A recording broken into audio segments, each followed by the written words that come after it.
Hey everybody, how's it going out there in YouTube world? This is Josh and welcome to the live Q&A tonight. We will be joined by Vera and Gordon and Luke from 10 Mothers Farm, and I am super excited. If you guys don't already know how much I love these guys, I'll just say it again. I love these guys. So yeah, we're going to answer a lot of cool questions tonight, but a couple of announcements to get started first. We do have Jesse over on the chat as well, so he's over there interacting with you guys too. I will first make a couple of announcements, and then I will then be answering the questions from the Patreon members, and then we'll opening up for live questions. So some of the things going on right now, first of all, we had our first workshop last week, which was absolutely incredible. It was just such a cool time, and the people that came and everything. I did a little bit of a video today I put up on my channel if you guys want to check that out. There's going to be the full presentation will go up on the Patreon site, as well as the tour that Jesse did, and we'll see. I don't know, I might have another video or two, but we'll see. There's going to be a lot of cool content on there, and we're super excited to have done that, and also looking forward to the next workshop, which will be in February in San Diego, so more of that. In terms of live Q&As, this is our first guest. It's not me and Jesse, so it's going to be awesome. We also have a great live Q&A coming up with Charles Dowding. That's right, Charles Dowding is going to be on live Q&A this Saturday at noon. So look for that. That's going to be amazing. I can't wait to talk to Charles and share that information with you guys. So, but let's get into it now. I mean, we got Vera and Gordon here, so let's do that. Let me get them on here. Hey guys, how's it going? Good, good. Well, All right, we got everyone in here. You guys want to say hello? I wish everyone a good evening here. Yeah, good evening. Thanks for joining us. hello world. We wish we could see you. Yeah, that would be really cool and also really distracting, I'm sure. So I'm just trying to get everything sorted out here. All right, cool. So what I'm going to start with is I have some questions from the Patreon members, and this is also another thing for you guys to realize that if you are Patreon members, patreon.com/farmerjesse. If you go on there and become a member even for $2 a month, you'll have access to all the videos that are on there, but also you'll be able to submit questions ahead of time for our guests. So you'll be guaranteed to get your questions answered. So that's another little perk, which is super cool. So yeah, and after we're done, I only have a couple questions here, and then we'll open up for live questions, and you guys can type those in the chat there. And if you haven't already, make sure you like the video, subscribe to the No-Till Growers channel if you're not already. This is weird. I'm not even on my own channel. I'm on the No-Till Growers channel. This feels weird, but good. All right. So, 10 Mothers Farm. If you guys don't know who they are, they run a 3/4 to 1 acre-ish CSA market garden just outside of Hillsborough, North Carolina. And if you haven't seen some of the content that's already been out there, go check it out. Just incredible. Their farm, they're awesome people. I can't say enough good things about them. So let's get into questions. So Brianna says, to avoid nitrogen tie-up due to carbon-rich compost, do you recommend applying nitrogen before planting or along with compost incorporation? This person's thinking in context of prepping the ground in the fall and planting in the spring. That is a good question. I mean, I honestly don't feel like I have a great answer because we've never done it successfully. Because we've had that experience with the nitrogen tie-up. I would be inclined to probably do it both times. Honestly, I would try to incorporate the compost in the fall. I would add a lot of nitrogen. I would seek out a balanced compost if I could find it. And but if I couldn't, I would add a good bit of organic nitrogen fertilizer like pelleted chicken manure or feather meal or alfalfa meal or whatever you have to try to help that decomposition happen quickly. And then come spring, I mean, if you're really serious, you can do a soil test. But come spring, I would probably try to fertilize again. Because as you're breaking new ground and new soil, it takes time to build up the bank of fertility. Like you want to have, even before you plant, you always want to have that kind of like fertility reserve going on in the soil. And with organic fertilizers, that reserve, it just takes a long time to build that reserve. Luke, you heard something about like on feather meal or on how slow it is to on feather meal. One of our local sellers of feather meal in the area told me that it takes every year 1/3 of the feather meal that you put down becomes available, 1/3 of the nitrogen within it. So really, if you put X amount down this year, you're only getting 1/3 of what you're putting down, and the full amount won't become fully available until the very end.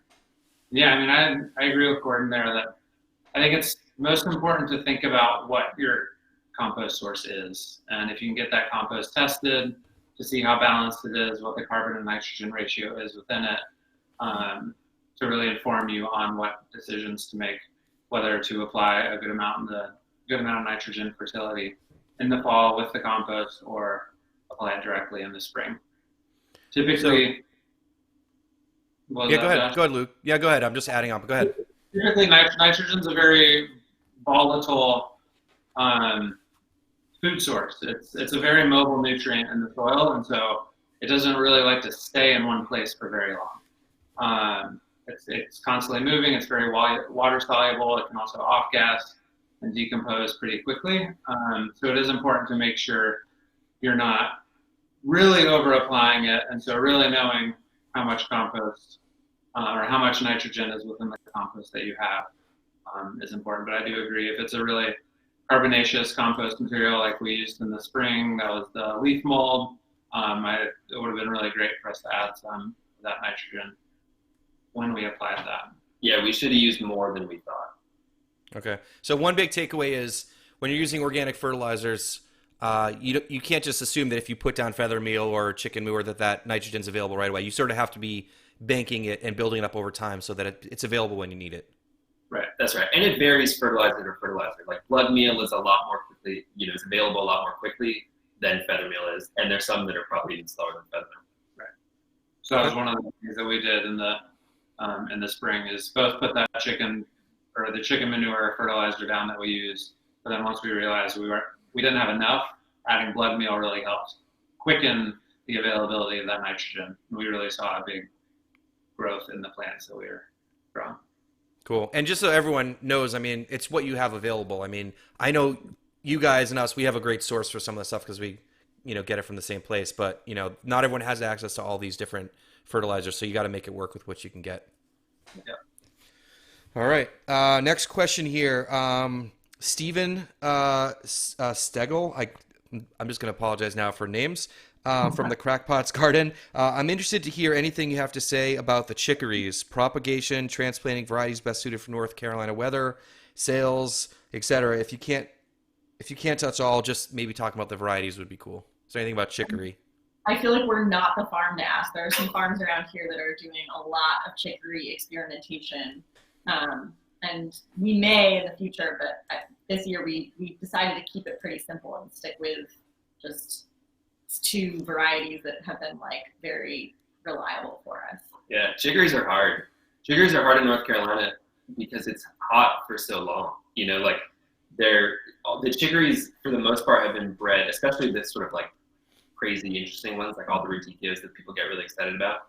They're bred usually in Italy for really specific climate conditions, temperature-wise, latitude, like day length and all of that. And so it's hard to adapt them to a different climate. It's especially hard to adapt them to a climate that's really hot long into the fall, like North Carolina is.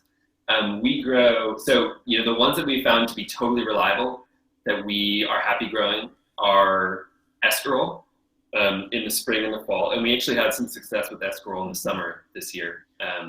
And sugarloaf chicory, specifically the variety from Johnny's Virtus, Virtus. That one is really popular amongst customers too because it is sweeter and less bitter than most of the other radicchios. So it's a good gateway drug for chicories. And they're nice and big. They're huge. I have so many radicchios are so small. Yeah, so sugarloaf is great. From talking to other farmers in North Carolina in the area who grow chicories, generally the hybrids from Johnny's have been the most reliable, even though that's kind of boring. But that is what they've told us. Escarole you can do in the spring, summer, and fall. We don't really do radicchio of any type in the spring. It's even trickier in the spring. And we try to push back planting it as far into the fall as we can, but it generally, for us, goes out in September into the field or October into a high tunnel. Okay, that's transplanted or direct seeded? Transplanted. We always transplant it. And transplant, basically same process as lettuce. get seeded into, in our case, 128. Those are the plug trays that we use. And as soon as we seed it, we put it into the walk-in cooler for 2 days, for 48 hours of cooling. Because what you're struggling with when you're trying to seed this in August is that the temperature will be too high and the chicory won't germinate. Just like lettuce, it has the same thing where it'll go dormant if the temperatures are too high. So like a lot of growers doing summer lettuce, we sow it, put it in the walk-in cooler, take it out, and then it's in the greenhouse for probably 3 weeks before we put it out. Okay. Good. Thanks, guys. So if you guys are curious, I know some people chime in here. These are questions from the Patreon members that were submitted ahead of time. So for the next live Q&A, if you guys want to do that and your Patreon members, you're welcome to get those questions in and they'll get read. The other option too is, I don't know how many questions we're going to get in here, but there's also the option of a super chat if you guys are willing to do that. That'll definitely get your question read. But let's get on to the next question here. Heidi Lyon says, as a new grower, I would like to know how you chose which variety of each vegetables or greens to grow. The seed catalogs are overwhelming, and I want to try everything, but obviously can't. I think all of us growers get that. That paralysis analysis by looking at seed catalogs. So, do you have any tips to recommend, or what your strategy is? Don't read all the seed catalogs. Throw some of them away. That's a good tip. I think especially if you're entering in a commercial growing of any sort, where you're trying to rely on some form of income from what you're growing, I think the best thing to do is just talk to farmers that are around you. See what they grow, see what's really successful for them. Most of them should be pretty open to sharing that information with you. So I'd say that's number one, I think, what you should start with. Yeah. I mean, I would say and Instagram is great. People all the time ask us varieties on Instagram, but only ask farmers in your region because it just varies so much from region to region. Yeah. Our first year, we grew a lot of different varieties. And it was intentional. I mean, we were just like, we don't know what to grow. We probably should have asked more advice, but I think we were shy about it. And we basically that first year, we just saw what worked and what didn't. And the second year, we narrowed it way down. And in the future, we may start growing more varieties, but I feel like at this stage, end of year 4, we're at this point where we're sort of kind of like with the chicories, we're sticking with their tried and true. Though it is always a good idea to keep trialing varieties because varieties disappear. Your favorite lettuce variety might not be available next year. So broccoli. Yeah, you've always got to be trying to find your next best option. Yeah. Okay, so you think the first time you're trying a new crop, maybe try a couple of different varieties? I know I do that, but I think it depends on how much money you're trying to make off of that crop, how important that crop is to you. If it's one that you're really just trying to try for the first time and you have a lot of other things that are your workhorses of different varieties or different vegetables in general, try a little bit on the side and see what works and what doesn't. And don't be scared off by the expensive varieties. I think that's something that I feel like I see a lot of beginners making that mistake. They're like, oh my God, that seed is $1 a seed, which sounds really expensive, but it's because there's a lot of breeding work that goes into those expensive seeds, and oftentimes they will more than pay for themselves, in productivity. So don't be scared off by expensive seeds. If that $1 seed, cucumber seed, produces 1 or 2 more cucumbers than the other variety, it has already paid for itself right then, and more likely it's going to produce 20 or 30 more cucumbers. So we are willing to buy expensive seed, and it's usually paid off. Just take good notes. Yeah, take good notes. And I think another thing with trialing varieties, if you're trying to do a true variety trial, you should be doing repetition. So don't necessarily write off something because it didn't work the first time, because there's all sorts of environmental factors that go into whether or not it's going to produce well or grow well. And so try it again and see if it fails the second time, and then maybe write it off. Okay. So I know I heard that a lot about tomatoes, for example. I know some tomato seeds are $1 a seed. And when I first got started, I was $1 a seed, but then you might get double the yield. And then it's you pay for it and you're you want to be cheap about spending less on a seed. But if your yield is 3x, how much more in tomatoes did you get for that little bit extra in seed cost? So yeah, exactly. Then the seeds are cheap. Right. I think soil is one of the most important things that we talk a lot about and focus a lot on. I think seed varieties and varieties of vegetables that we're growing is probably the second most important. Because that's what is giving you the money that you're making. And so putting the investment into good varieties that do well and finding them is really important. Yeah. Cool. Okay. So now let's go to the live questions here. Zika Foos 2020 says, if a fallow field has really tall grass and weeds, what is the best way to convert to growing? Well, it depends how much time you have. If you have enough time, like if you have at least a whole, winter, or a fall, winter, and spring, or even better if you have a year, or even better than that if you have 2 years, then I'm pretty partial to tarping. Putting down silage tarps like a lot of farmers are doing these days. Those, big plastic tarps that can cover. Mow first, then. Yeah, right. Ideally, if you have the equipment to do it, you'd mow it first. Honestly, if you didn't have the equipment to it, you could just put a tarp down. Sure. And if you have enough time, it'll still bring it down. But if you're starting with sod, it's a really low input, low labor way to turn it into soil that you can then start working. Give it an initial till or whatever you're going to do after that to make your beds. But if you have the time, tarping is great. Yeah. If you don't have the time, it all depends on the equipment you have access to. Yeah, and the type of soil you're dealing with. True. If you don't have the time and you need to quickly convert, tall grass, you're going to need to mow it as close to the ground as possible. Actually, twice. Yeah, maybe more than once. And if you really don't have much time, you may want to try to then rake that grass off. Try to get as much material out of the way as you can, because what you're dealing with when you're breaking new ground and it's in sod is it's going to take a long time to decompose. And the tarp is great because it'll do that work for you. But if you've got to figure out a way to decompose it yourself, you'll make your job easier the more you can get out of there. So, get all the grass mowed as close as you can. Maybe you can remove it or flail mow it so it's chopped up really, really fine. That'll help speed decomposition.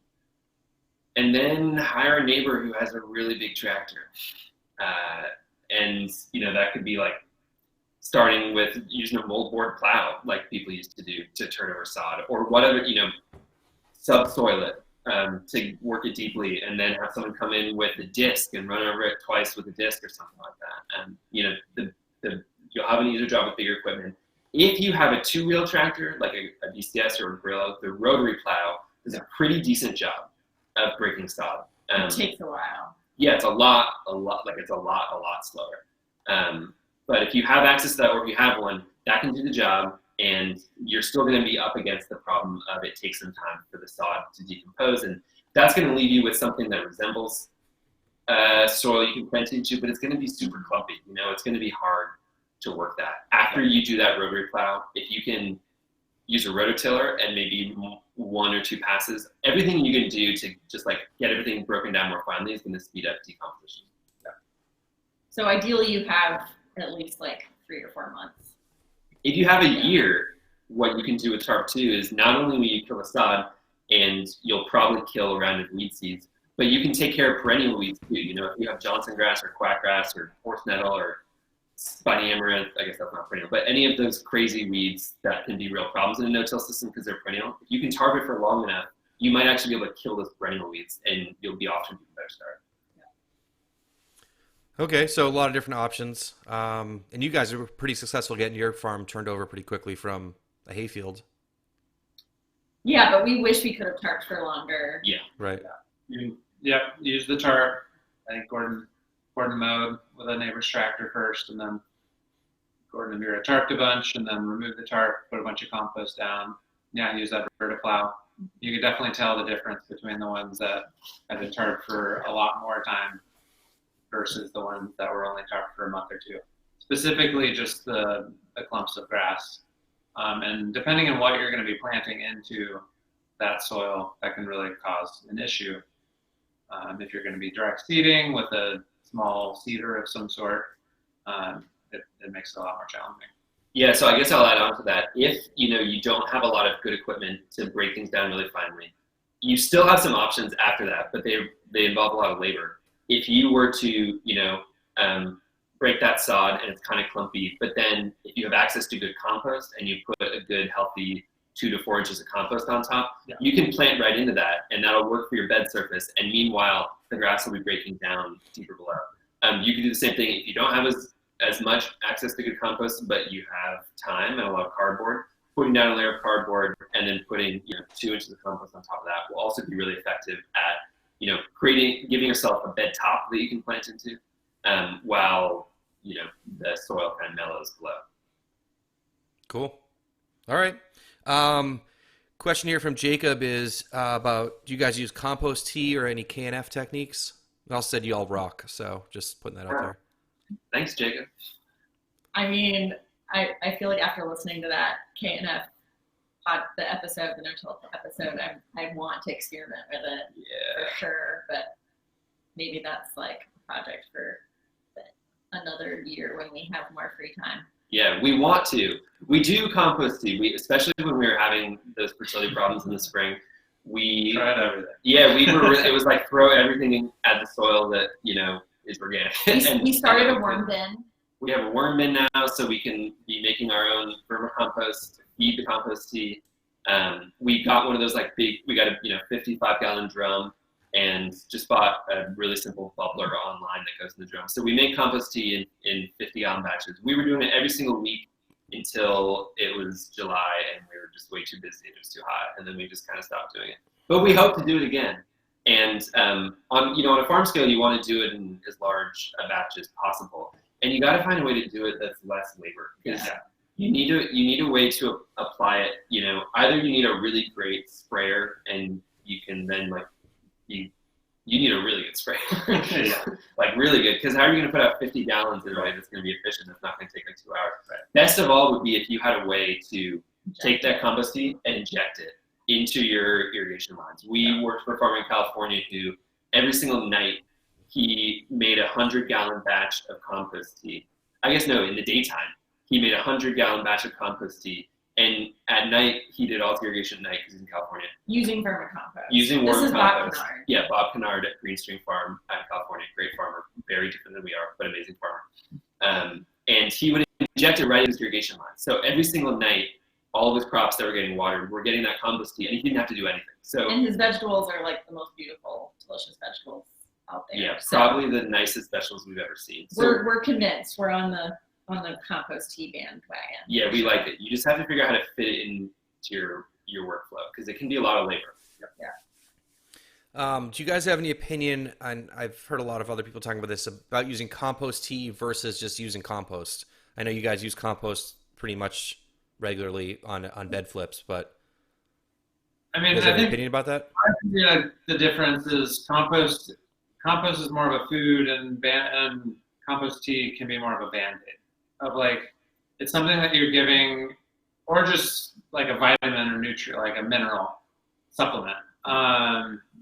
Compost tea is something that you're giving the plants to be taking up immediately, whereas compost is really building the soil biology and the soil itself to then later feed the plant itself. But you could also see compost tea as more of an inoculant. That's True. Just that's a very it good seems point. like they are both really important. Yeah.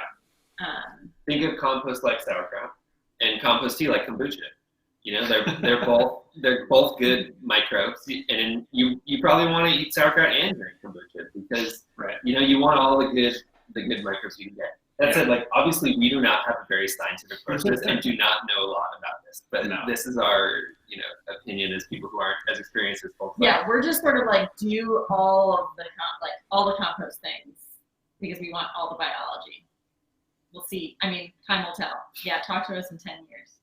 Okay. Hopefully we remember this conversation in 10 years. All right. So I got another question that came in on the Patreon here from Danny Morales. He says, you have clay. Do you need to constantly re-raise your beds? Think about mulching paths with wood chips because I have a lot of them, but don't want to sacrifice raising my clay soil beds. This is something we have not figured out that we think about what we should do. Yeah, so in terms of raised beds, we do have heavy clay, as Danny knows because he visited our farm once. And our beds are a little bit raised, but we're not really intentional about trying to keep them raised. Partly because the soil drains well, so it's not like as huge as a need. Yeah, so we don't, our beds are generally like 2 to maybe up to 4 inches raised above the path, but that's less because we're really aggressive about trying to build raised beds or maintain raised beds, and more because the paths just get really compacted. And, we're adding compost to the beds, so they slowly build up. And broad forking, currently broad forking in between every planting, which is also, lofting the soil up and raising the soil surface up. Yeah, and I mean, the nice thing about even that little bit of a raised bed is it does mean that when we have heavy rain, that the paths act as little mini drainage ditches. If we didn't have beds that were raised at all, and our soil organic matter weren't quite up to where we want it to be yet, I think during a heavy storm we might have a good bit of erosion. Yeah. So there's a small benefit to it. We don't ever, after forming beds for the first time, we're not shoveling out the aisles to keep re-raising them. We're just, we string up beds every time we're prepping ground, every time we're flipping a bed, so that helps maintain our beds in the form that we want, and keeps, like bed stuff in the beds and path stuff stays in the path. But for paths, I guess the second part of the question was about mulching paths and wood chips. Yeah. So, Yeah, that'd be cool. I mean, we have definitely seriously talked about putting wood chips in our main, because we have main pathways and then, our little pathways between beds. And we've talked about wood chipping the main pathways. They're currently grass, which is challenging. We're talking about wood chipping the pathways between beds too, Josh. That's what you do, Yeah. right? I mean, That's it's what I just do, yeah.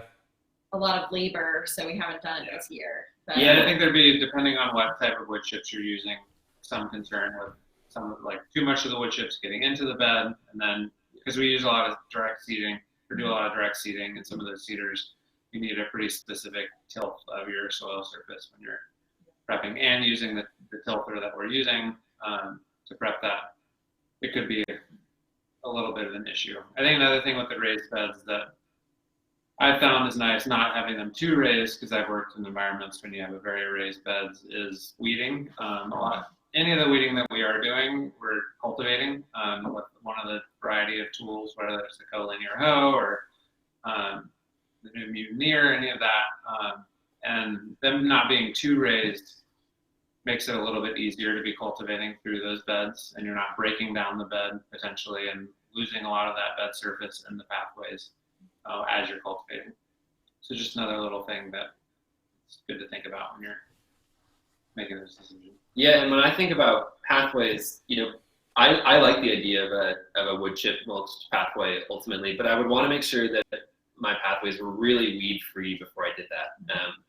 I would want to take a year or two to be periodically hoeing or wheel hoeing my pathway to really get the weed pressure down in the path before putting on the wood chips. I know that chips, they'll work to suppress weeds because they're mulch, but unless you're putting on a really thick layer, in my experience, they're not going to stop, crabgrass, or definitely not a perennial weed from coming up. So I would kind of see that as as the garden evolves, rather than something I would do right at the outset.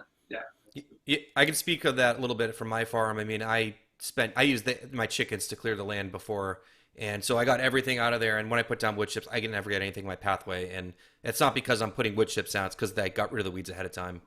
And for me, I'm on a slope, so it helps sort of hold my beds together as I'm adding more compost. But your land is a lot more flat than mine is.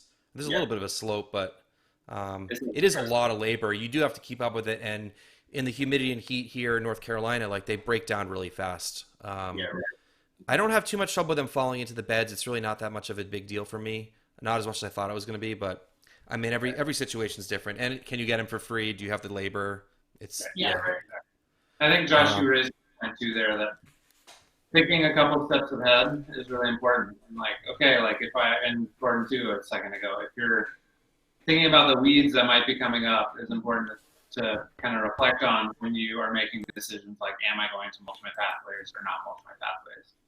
Because it makes it much easier to cultivate, as Gordon was talking about, if you're planning on getting rid of those weeds before you mulch. And then if you do mulch and weeds come up, it takes a lot more labor to deal with that. So just good things to kind of think about beforehand. Yeah, it's hard to run a stirrup hoe through a wood chip walkway for sure. Definitely. All right. So Shane here is asking about doing watermelons and corn and that they're heavy feeders.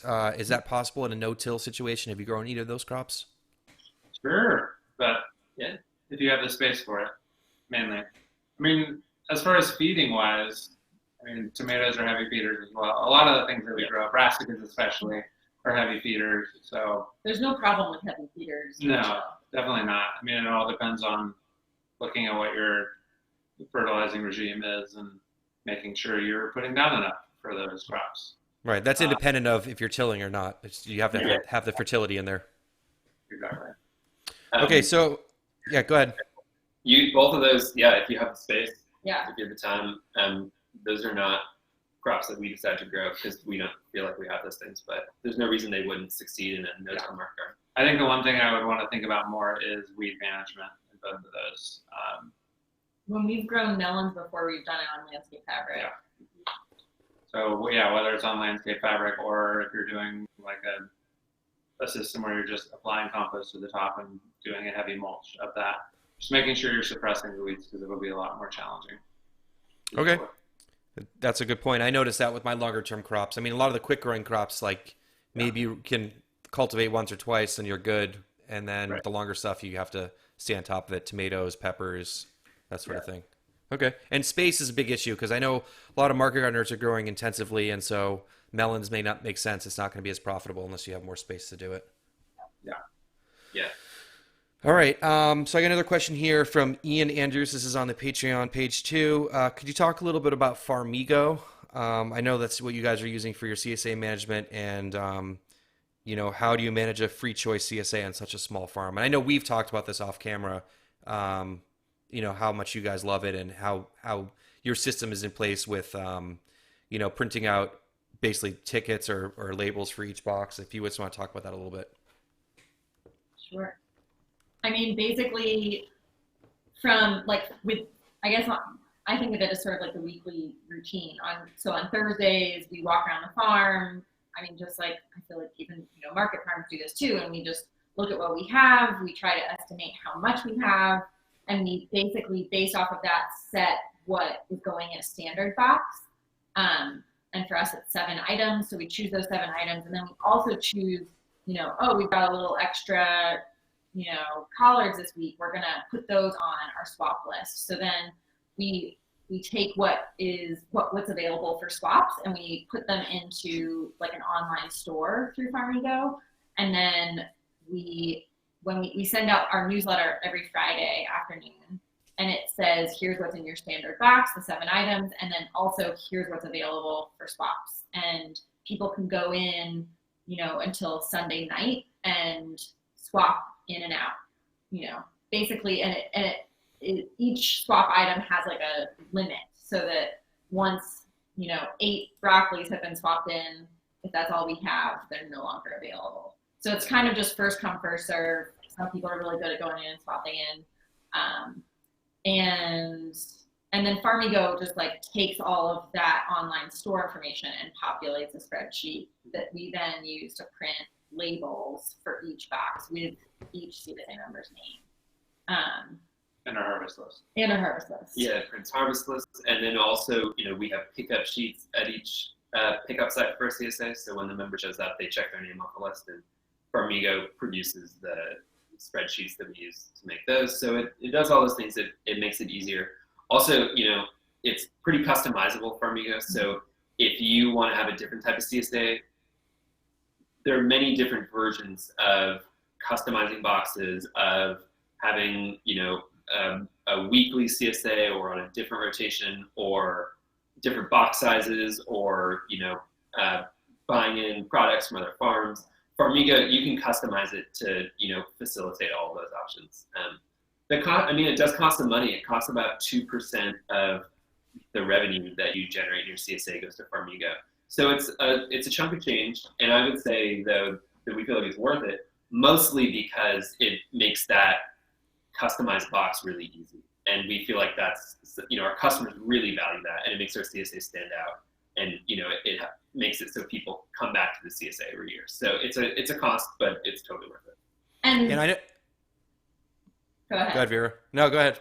Well, I was just going to say, like, from a production standpoint, we have found that it sounds really complicated, but the crop planning, if anything, is actually simpler because it is a little bit more like being a market farm where, if we didn't do customizable boxes, we would have to have exactly the right number of those 7 items and nothing extra. There would be like less of a way to deal with the extra. And so I feel like having customizable boxes does allow for a little more flexibility with crop planning and production and stuff.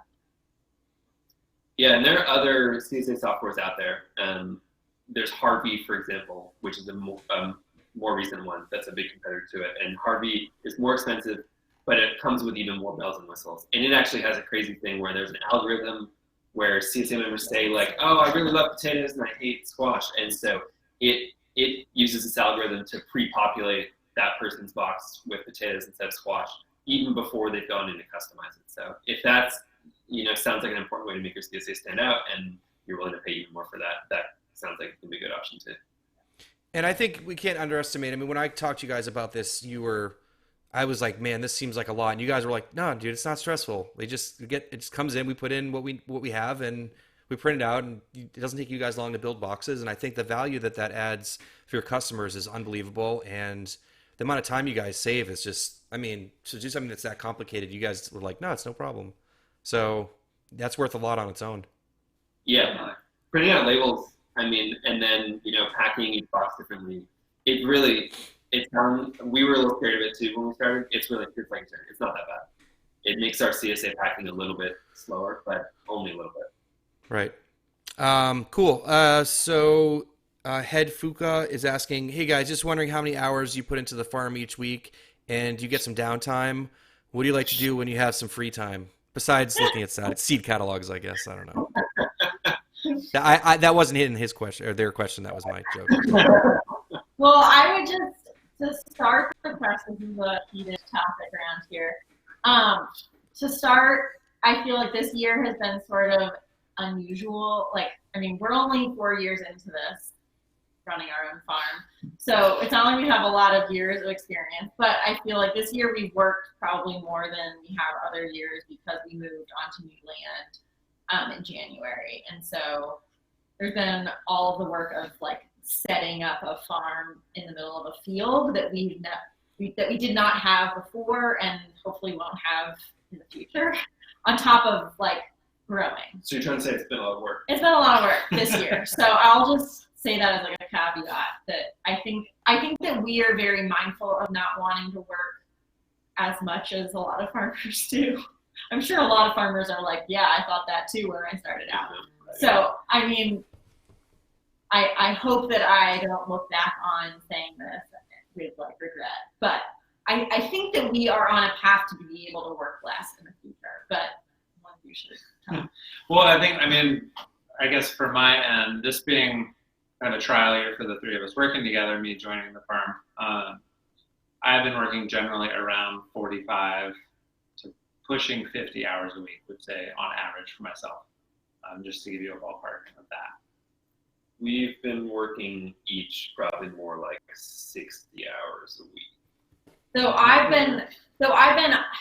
work 3 days a week off farm, and 3 days a week on our farm until this month, and then I'm moving my other job, and then I'll be full time. But we've been, even with me being half time, we've both been working a lot more than.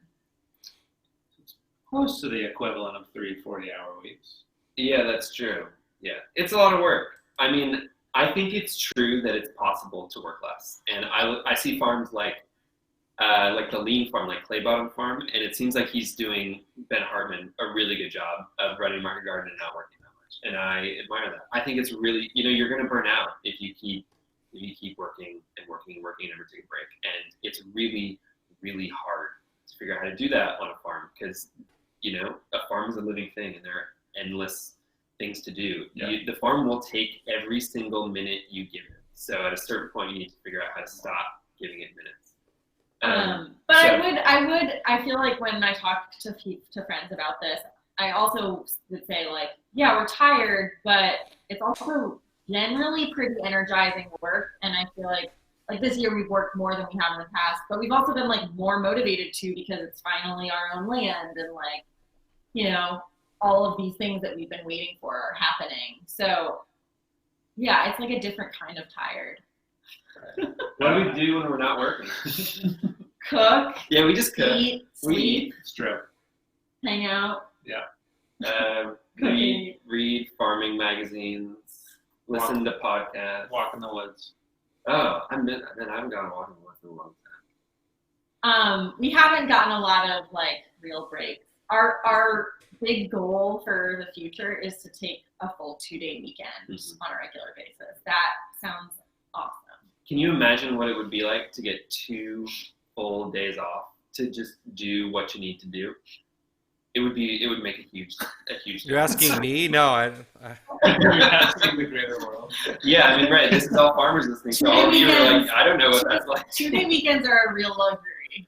I think one thing with this whole conversation, though, that Vera and Gordon especially has pushed me to really kind of shift my focus on the daily work is really just reflecting on what is the outcome of what you're putting energy into. And is it something that is really beneficial for the farm, whether it's like generating profit or setting the farm up for the future in a way that will help hopefully lower workload. And I think that's something that I've really come out of this year with a new mindset on. Yeah, your time's an investment. Yeah. Sometimes it's important to make that investment. Yeah. Especially in the early years. Yeah. Cool. Thanks, guys. So first of all, if you're watching this, if you could hit the like button down below, that would be great. Another question from Patreon members here. I know you're experimenting more with winter production to tunnels. What are you doing with your outdoor beds from fall to spring? Are you cover cropping? If so, how are you incorporating that in the spring? Okay. Okay. Most of the farm is going to be a good bit of spinach and carrots over the winter time. We're experimenting with a little bit of cover crop this year. I've done cover cropping in the past on a different farm space with a similar system. And yes, the biggest challenge in utilizing cover crop is incorporating it or just dealing with it at the end of its life when you want to go put something else in the ground. We've got one little block that we're playing around with cover crop to see how we can make it work and incorporate it into our system. Because again, you're thinking about time is money and thinking about that aspect of farming. Cover cropping is building your soil and benefiting hopefully by having things growing in instead of just tarping over that plot all winter long. But it then takes a lot of time at the end, and it takes much less time to just pull a tarp over it and remove a tarp and then have perfectly clean beds. So it's something we're kind of experimenting with. But you guys do have quite a bit of tunnels. Yeah, we have quite a few tunnels now. So, and that's, since we have so many tunnels, we're able to grow through the winter in those tunnels for the most part and be not growing as much in the winter out in the field. And the reason for that is, in this climate, we can grow a decent bit out in the field if we use a lot of row cover. But row cover is really annoying, and it takes so much time. And you're pulling the row cover off and putting it back on, and it's blowing around in the wind. You got sandbags, and we just found that winter growing starts to become not very profitable. Growing in the field with row cover, if you're having to just spend every single day something dealing with it. So that's why we only do spinach and carrots now, because those two are very cold hardy. And it's easy just to throw like a big piece of row cover over a block of spinach or carrots or something like that on a particularly cold night and then take it off and for the most part not have row cover on it. And it's, overall not that much work. Yeah. The ideal is to have plants growing in the soil all winter, just like the rest of the year, because you want plants photosynthesizing, and that's what makes for healthy soil. But we haven't figured out, we're still getting there, figuring out how to do it. Yeah. So a lot of the farm, if it's not in spinach, if it's not in carrots, if it's not in our cover crop trial, it's going to be with a tarp over it or landscape fabric, just so that bed is, that's like putting paws on that bed. And come February, when it's time to plant again, it's just so easy to pull that tarp back. You've got a nice weed-free bed. It's almost ready to go. It's maybe not the ideal way to handle the winter, but it sure is easy, and it makes a big difference. Yeah, I agree with that. Keep it covered or keep something growing in it for sure. We're back to get a bunch of leaves delivered from the town, so maybe start mulching with leaves. Whoa. Okay, talk about that. You just found out something new today. Okay. Can you guys talk a little bit about your experience at Four Season Farm? You know, how long were you there? What was your biggest takeaway from working there? Yeah. We were there for just one season, so like 9 months. Yeah, we showed up on Easter and we left on Thanksgiving. So we were there for all of the parts of Maine that are nice and none of the parts that are really hard. Yeah, literally, it was like we left the first bad snowstorm. Yeah. It was a great experience. I feel like we definitely learned a lot. I mean, our farm looks a lot like Four Season Farm as a result. And it's amazing how much there was, like, Maine is very different from North Carolina, but growing in, you know, we do have 4 distinct seasons, and you know, he grows in a lot of tunnels, and so there's a lot of similarity there. What else? I mean, Elliot tills a lot right now, so I think that was interesting to sort of like. Well, that was years ago. We didn't know. That was, yeah. Who knows? Claire's true. Claire's in charge of now. farm now. She's an amazing farmer. She's doing awesome things, I'm sure. Yeah. So I think that's something that's different. But we learn. I mean, what are the main takeaways that we learned there? That's, you know, it's a really neat farm. Yeah. Like everything is in its place. Everything is very ordered. That's something that I really, really like. That appeals to me. But it appeals to me, and because working there, it was like a breath of fresh air. You know, it was like you're not always hunting for things. You know, tasks are easy. There are systems in place, so things move pretty quickly. That was very inspiring to see.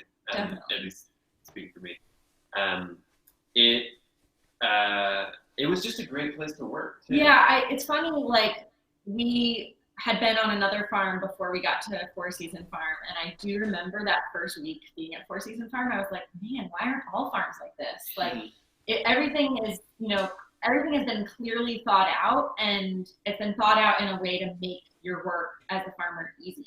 Like, literally just, like, things on wheels and tools where you need them to be, and there's like less lifting of heavy objects. I mean, it's crazy. Stuff like that makes a huge difference in your day because farming is just moving stuff around.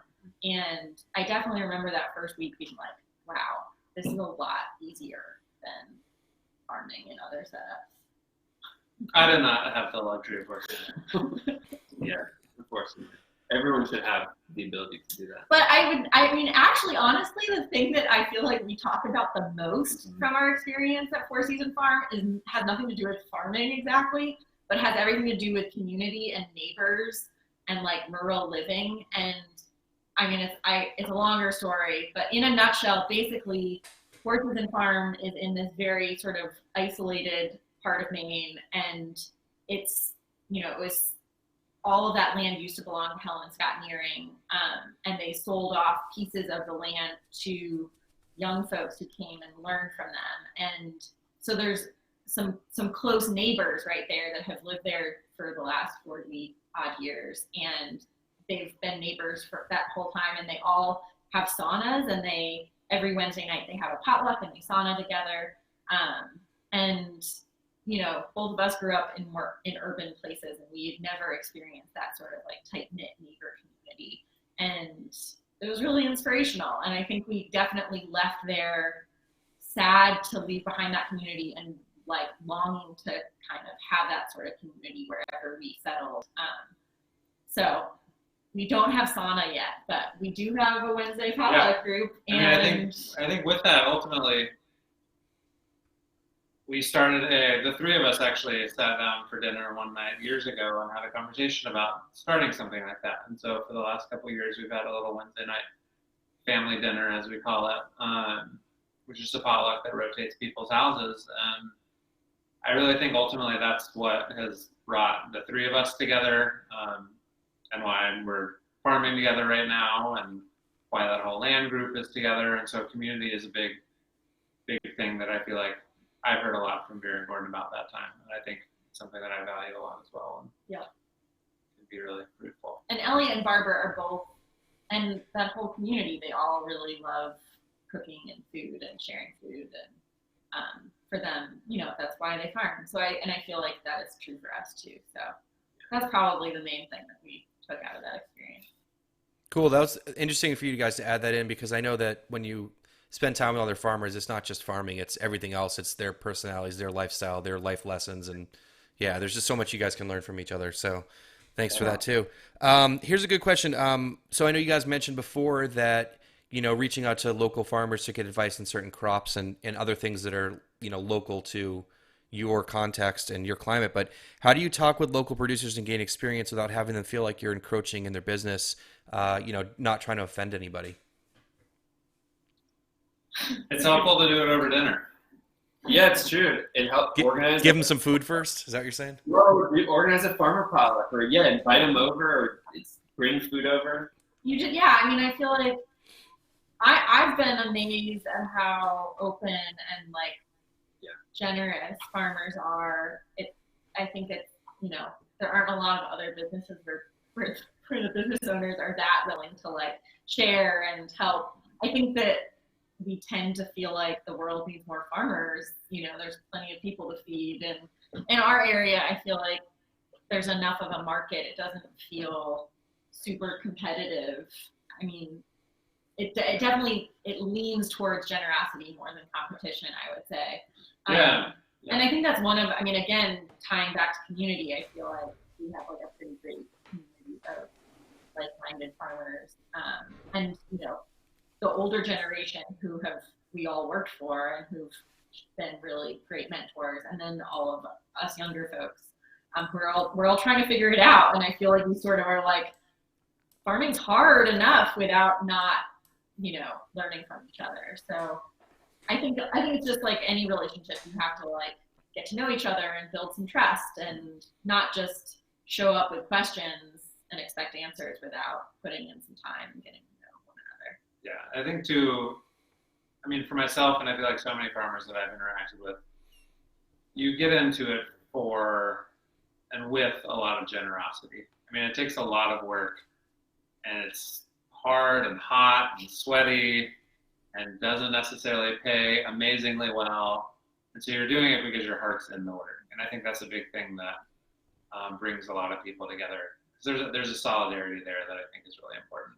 Knowing that you're not the only one out there in the field doing the work, but that your neighbor is, and you're going to support one another in ways you can. We get emails all the time from people who want to come out and visit the farm and learn about what we have going on. And we are way more receptive when the person volunteers to come work for an afternoon. If they say hey, can I come join you, on a Friday afternoon, and I'll put in a couple hours, and while we're reading, can I ask you some questions? We're a lot more likely to say yes to that. So. Yeah, I think it's just we're more likely to say yes, less because we need the help, and more just because it shows respect for the fact that we're busy and knowledge is valuable, right? Yeah. But it's true, just like they're saying, I don't think we have asked farmers about their practices or gone to visit farms out of the blue, just cold called people to go check out their farm. We've never been turned down, and it's a lot of how we've learned all that we've learned. Yeah. Here. I'm sure there are farmers out there who might be kind of ornery and don't want you to come to their farm, but that's cool. I'm assuming most of the people are going to be really excited and are happy to share. Okay, so bring food and be prepared to work. That's right. Yeah, food. Yeah. Okay, how do you handle, Shane Caesar is asking, how do you handle pests with such a large space? I want to be as natural as possible, but scared to be disappointed to use perennials. Does it work? You must mean beneficial insect hedgerows, is what I'm guessing. I'm not sure exactly, but I guess the bigger question is, what is sort of your overall strategy with pest control? Good question, especially farming organically in the Southeast where we have a lot of pests. Yeah, just best practices in production is really important to start with. Making sure your plants are healthy. The healthier they are, just like humans, the more resilient they will be to pests and disease and other things. I think that's the most important place to start is just producing healthy crops and not overproducing. as well. I think I worked on farms where it's like, oh, we plant a lot of kale, but we're not harvesting all of that kale. And so a lot of it will just kind of continue growing, and then it tends to then get overrun by aphids and cause a greater problem around the farm. So I think that's a big thing to do too, is just management in that way. And like knowing when, like, what crops will do all right during certain times of year. Planting appropriately. We do use some insect netting to some success on certain crops. Yeah, I mean, I don't think we have a strategy, really, to be honest, other than healthy plants. And I've seen that to be true. Healthy plants resist pests. You know, when we have plants that are stressed out, that's when the pests show up. So that's the big one. Yeah, that's one of the main principles in like integrated pest management is planning to grow healthy crops. We are planning on planting, we're going to start this winter, some like native pollinator hedgerows. Eventually, hopefully they'll be like all over the farm, and the hope is that they will attract predators for some of those pests. I like two things that I heard on the No Till podcast last week that Broad Fork Farm up in Nova Scotia said. They said, one, learn the life cycle of the pest. So do your research to figure out, what does the pest eat? When does it show up? What eats it? You know, what are the opportunities in its life cycle where you might be able to change something small about your practices, and by doing that are going to not create an environment where the pests can thrive. So learning the life cycle, I feel like that's a really good tip if you've got something in particular that you're worried about or that's going to cause a problem. And the second thing they do is they really try hard not to over fertilize. And I think that's a good tip too. Of course, you want to make sure your plants have enough food that they do well, but plants that have excess nutrients in them have, they send out some signal. They've got like a spotlight that says, "Pest, come! I'm tasty. Come eat me." And so if you can manage your fertility so your plants aren't just like soaking up all this extra nitrogen all the time, then you're not gonna have aphid problems. You're not gonna have many of the pest problems that you might have are I'm not a scientist here, but I'm guessing could be directly tied to nutrient imbalances, especially nutrient excesses in the plants. Okay, cool. A lot to digest there. Jacob's, yeah, I mean, I think we all struggle with it, and everyone's got different techniques. I mean, I had my struggles this summer. The heat and the pests were insane this summer. So I think for me, I know I just try to plant stuff at different times of year when it's got a better chance to. That helps. So most efficient and fun crop to produce. What do you guys think? I guess those are two different questions. Two different questions or the same question? Oh, if it's the most efficient, it's automatically the most fun, right? Okay. For some. Because I was going to say fun is garlic, but it's definitely not the most efficient. It's like in the ground for 9 months. Well, it depends on how you're defining efficiency. Yeah. I think we all know the answer is lettuce. Radishes could be pretty efficient. What is the most? I think fun is the question for each of us individually, probably. What is the most fun? For me, it's garlic, but. Okay, how about this? Because this is both efficient and fun. I think greenhouse cucumbers. Every year, when at the end of the year we run the numbers, we're always kind of surprised to find that they were usually our most profitable crop. And they're pretty fun. They're pretty fun. They grow tall. They are tasty. They look funny. You have to harvest them every single day, so you really get to know them. They're very efficient by space. You can just grow thousands of dollars of greenhouse cucumbers in a single caterpillar tunnel. When you look at a caterpillar tunnel full of cucumber plants in like the height of production, It's beautiful. It's just like these cucumber gems like hanging off of these like amazing vines. They look ridiculous. Yeah. All right, Luke, what about you?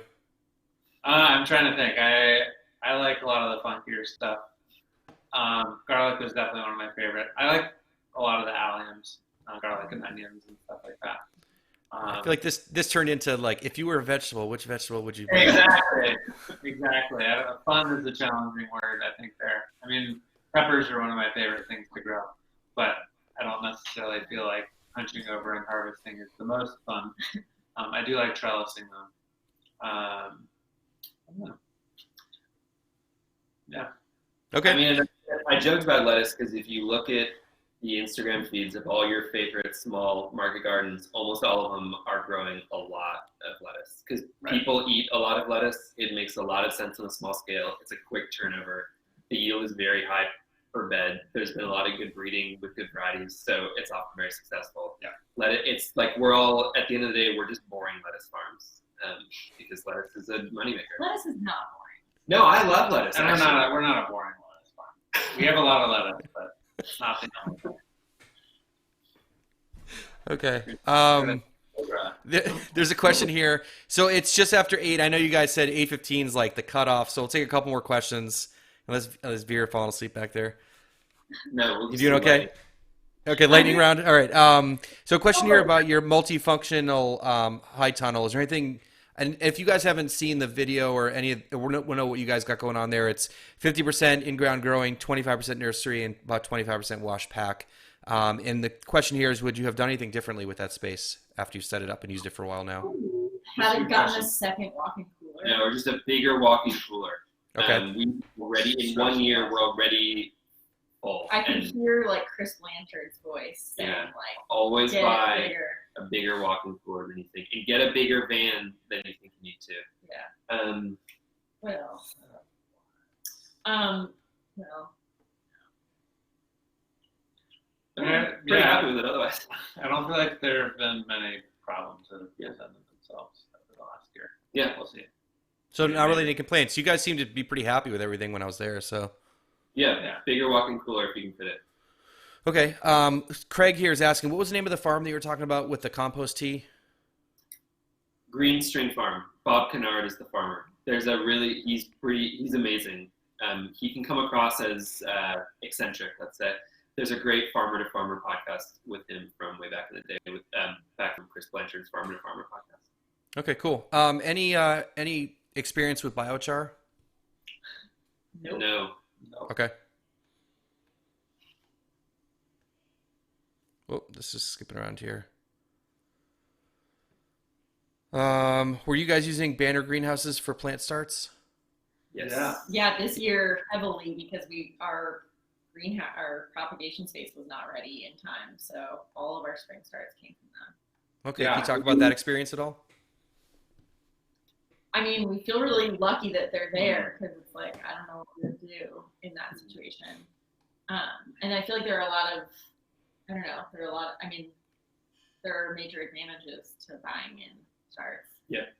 And I feel like they've gotten, the quality of the plants have gotten a lot better in recent years. Definitely, I would agree with that. I feel like they put a lot of work into developing really good starts.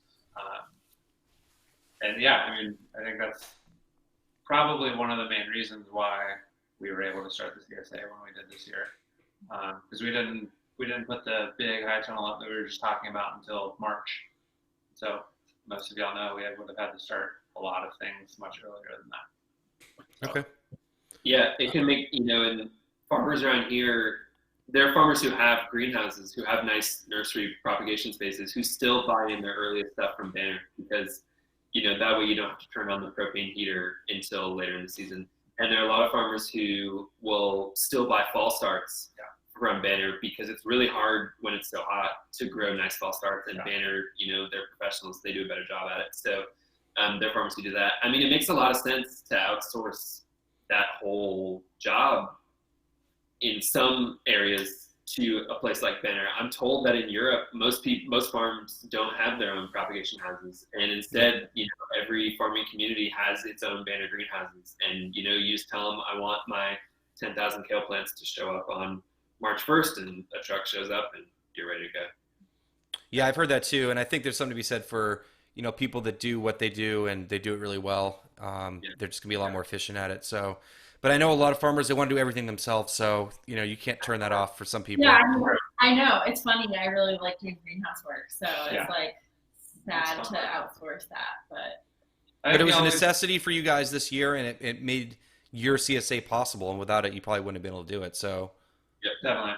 I would say the only like maybe drawback is that you're limited by the varieties available. right, sure. So- So just throw out those seed catalogs again, right? Right. Get rid of them. All right. Here's switching gears a little bit here. Andy Borok's asking about how hard is it to break into the farming scene and gain customers? I feel like marketing bit is the most difficult aspect of the job, and I agree. I think I try to talk about this as much as I can, but the business side and the marketing. Can you talk a little bit about your strategy and what's been helpful for you guys to get going? I mean, yeah, I guess so once we decided that we were going to start with a CSA, we did make a website. That was sort of the first thing we did. And I feel like the website has been weirdly important. I don't think that we went into it knowing that, but I feel like having a good website will go a long way because, in our day and age, the first thing that somebody does when they're considering buying something or like supporting somebody or doing anything, they're going to like Google you. So I think having a website that has some very lovely pictures and like concise, clear language that's compelling really does make a big difference. I feel like a number of people have been like, yeah, I just love your website. And it's like, what? We just made it ourselves. Neither of us have like web experience. But having a good website helped. And then we just emailed our friends and we just said, hey, we're starting a farm. Do you want to be part of our CSA? We'd love to grow your vegetables. And so it was very personal. And those people said yes. And then they shared it with their friends. And so I really do feel like asking your people to share things with their people does, basically like encouraging word of mouth at the beginning makes a big difference. And then, making sure that those first customers are really happy. So like not taking on more than you can handle. I feel like having our first and second year CSA members as happy as we possibly could make them, it meant they would come back and that they would be more likely, no one's going to recommend something to a friend if they didn't love it. So just keeping your customers happy, listening to their ideas, trying to incorporate their ideas. And then, yeah.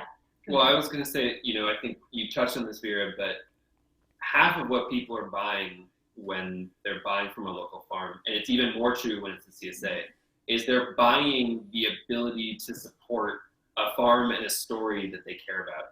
Like half of it's that you need to have really high quality vegetables, but half of it is that people are buying something that makes them feel good, something that is the kind of economy that they want the world to have and to be like, and so you kind of have to play that out. It's really important to tell your story. It's really important to make it personal, to connect with your customers, to have a lot of nice photos, like we were saying. Like you need people to have that nice warm feeling in their tummy when they're buying your vegetables. And to be engaged in that story as much as possible. I think even to step it back further, that you started to touch on a little bit, Vera, is, y'all talked about on the podcast that you entering farming, all the markets were flooded. Like there was not space in any of the local farmers markets. And so you decided then to go towards CSA. And correct me if I'm wrong there. Yeah. But I think it's important farming ultimately, if you're doing it to make any form of money, is a business, and looking at what the local economy is needing or the local market is needing is the most important thing to start with. Seeing where gaps are, and in this area, while there have been a lot of CSAs and still are quite a few others, they have been a little bit more in decline than, say, the farmers market. And so, I think like that was a really great move for 10 Mothers in that time, and the ability to put that story together that I think Vera in particular is really good at fostering a couple of people. And Cool. I agree with you, Josh. I think marketing and the business side of farming is harder than production. And 100%. we as well. We focus a lot on growing vegetables because that's what we love to do. But we need to focus more on the marketing business because the farm runs more on that than it does on the vegetables. And I would say education, like you kind of have to, these days, like you kind of have to be willing to educate too, because so many of our customers, or so many people out there want to eat seasonally, they want to eat more vegetables, they want to support local farmers, but they maybe don't have all the skills that they need to do that, i.e. like knowing how to cook vegetables and how to store them and stuff. So I think like we as farmers need to know those things, and we need to be excited about teaching. Or Cool. like going to sale or something. Yeah, I think all that's you need to know that stuff. cool. I think all that's important, and I would love to try to get more into the marketing business side. I know with my content, I'm trying to figure out as much as the next farm, and trying to share some of that information. But one thing I want to point out about your farm and your marketing is it's very professional looking. And I know you're like, oh, I just threw together a website, but it goes down to that and Instagram. And I think your farm is very professional and very clean. And when people see that, that sells your produce for you as well.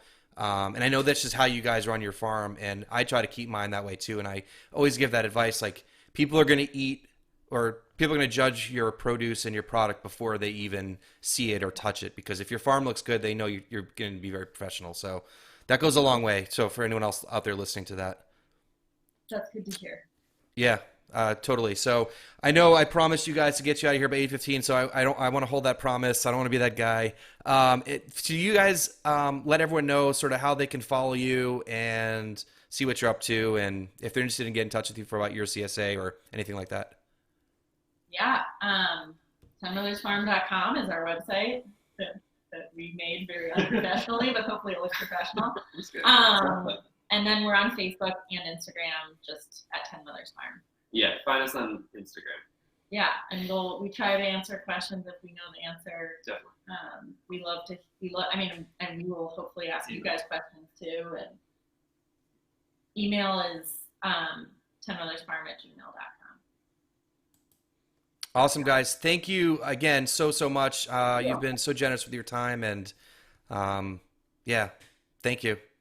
Thanks for hosting us. Oh, anytime you guys want, we'll get in on this. And thank you all for your questions. Yeah. Thanks, Josh. Good night, everyone. All right, guys. Thank you so much for watching tonight. Hope you guys have a great evening, and we'll see you at the live Q&A on Saturday with Charles Dowding.